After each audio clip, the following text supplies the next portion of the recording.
Assalamualaikum warahmatullahi wabarakatuh. Nama saya Alifia Nur Halimah dengan NIM 0509352444 dari Prodi Sistem Informasi. Berikut tugas video dari mata kuliah pemrograman berbasis desktop. Berikut tugas videonya. Pada tugas 3 praktikum mata kuliah pemrograman berbasis desktop ini sudah diberikan petunjuk praktikum. Di sini poin pertama untuk membuat menu abstrak, menu item, namanya itu menu item filenya. Lalu yang kedua, poin 2 untuk membuat 3 kelas turunan dari menu itemnya, yaitu makanan, minuman, dan diskon. Lalu di sini poin 3 membuat kelas menu, poin 4 membuat kelas pesanan. Lalu nomor 5 implementasi konsep inheritance, poin 6 implementasi konsep encapsulation, poin 7 penggunaan pengecualian atau exception, poin 8 program harus memiliki menu utama yang mungkin nanti penggunanya untuk menambahkan item baru ke menu, menampilkan menu restoran, menerima pesanan dari pelanggan dan mencatatnya, lalu menghitung total biaya pesanan dengan mempertimbangkan diskon yang mungkin nanti diterapkan, lalu menampilkan struk pesanan pelanggan, dan terakhir keluar dari program. Lalu poin 9 ini nanti ditujukan untuk implementasi operasi input-output dan operasi file untuk menyimpan dan membuat daftar menu dari sebuah file teks dan juga menyimpan struk pesanan pelanggan dan membuat dari file teksnya. Poin 10 menggunakan struktur keputusan pengulangan sesuai dengan kebutuhan seperti saat menampilkan menu dan memproses pesanan. Nah, di sini saya sudah membuat filenya, ada menu item beserta turunannya, itu makanan, minuman, diskon, dan di sini ada kelas menu, file menu yang nantinya berguna untuk menyimpan daftar itemnya pelanggan. Lalu di sini ada file pelanggan, nah nantinya untuk data pembelinya. Lalu di sini ada restoran sebagai pengelola sistemnya. Yang terakhir di sini ada file main atau kelas main sebagai tempat semua pusat eksekusi programnya di sini di file mainnya. Dan pertama menu itemnya, di sini saya membuat komen-komen agar mudah saat penugasan penjelasan kodenya. Di sini ada kelas abstrak menu item yang menjadi blueprint untuk semua item menu dengan akses modifier protected. Ini protected. Lalu di sini ada variabel yang menyimpan nama item, menu, harga, dan kategori. Lalu di sini ada formatter untuk menampilkan harga dalam format mata uang Indonesia, kayak Rp20.000 gitu. Lalu di sini ada konstruktor untuk menginisiasi nama, harga, dan kategorinya. Lalu di sini ada getter untuk membaca variabel nama, harga, dan kategori. Lalu terakhir ada metode abstrak yang harus diimplementasikan oleh subclass yang digunakan untuk menampilkan informasi item menu. Yang kedua di sini ada file makanan.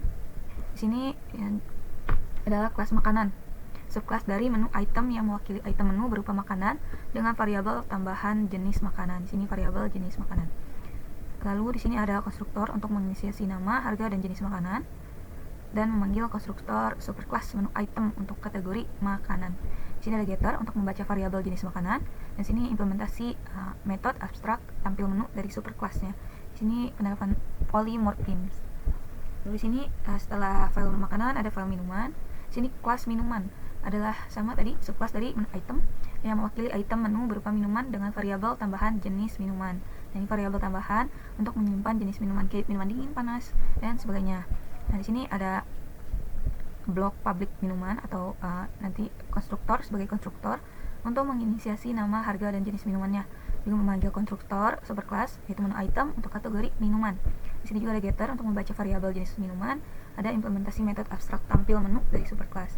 Di sini ada file diskon. Di sini kelas diskon untuk subclass dari menu item yang mewakili item menu berupa diskon dengan variabel tambahan yaitu persentase diskon. Nanti kita bisa membuat diskon baru. Nah, di sini atribut atau variabel tambahan yaitu persentase diskon untuk menyimpan nilai diskon dalam persen.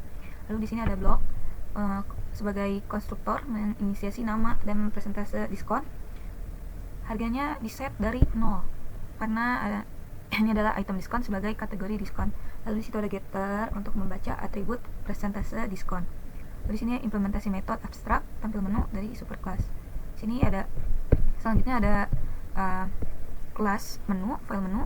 Ini kelas menu yang digunakan untuk mengelola semua sistem menu dalam restoran, untuk menyimpan item menu dalam array list, dan menyediakan metode untuk menambah, mengambil, menampilkan, dan menghapus menu. Sini ada variabel daftar menu item yang berguna untuk menyimpan semua objek menu item yang tadi subkelasnya itu makanan, minuman, dan diskon. Lalu di sini ada konstruktor untuk menginisiasi array list daftar menu item. Lalu di sini ada block method untuk menambahkan item baru ke menu. Di sini ada method juga, block method untuk menampilkan seluruh menu restoran menggunakan perulangan atau looping untuk memanggil tampil menu tiap itemnya. Lalu di sini ada block method untuk mengambil item menu berdasarkan nomor urut, memberikan pengecekan agar tidak terjadi error jika nomor tidak valid. Lalu selanjutnya getter untuk mengambil seluruh daftar menu, dan terakhir ada method untuk menghapus semua item dari daftar. Lalu selanjutnya ada kelas pelanggan, file pelanggan. Di sini kelas pelanggan. Kelas pelanggan yang digunakan untuk menyimpan informasi pelanggan dan pesanan pelanggan. Lalu di sini ada nama pelanggan, diakses secara private untuk menerapkan encapsulation. Lalu di sini ada list untuk menyimpan item menu yang dipesan pelanggan. Ada konstruktor untuk membuat objek pelanggan baru dengan nama tertentu. Lalu di sini method untuk menambahkan item ke dalam pesanan pelanggan. Di sini ada block method lagi untuk menampilkan struk pelanggan. Di sini ada variabel untuk menghitung harga dan total diskon. Di sini ada looping untuk menampilkan setiap item pesanan. Lalu di sini ada hitung untuk menghitung potongan harga dan total harga. Di sini untuk menampilkan ringkasan harga. Di sini ada getter untuk nama pelanggan dan getter untuk list pesanan. Selanjutnya di file restoran atau kelas restoran.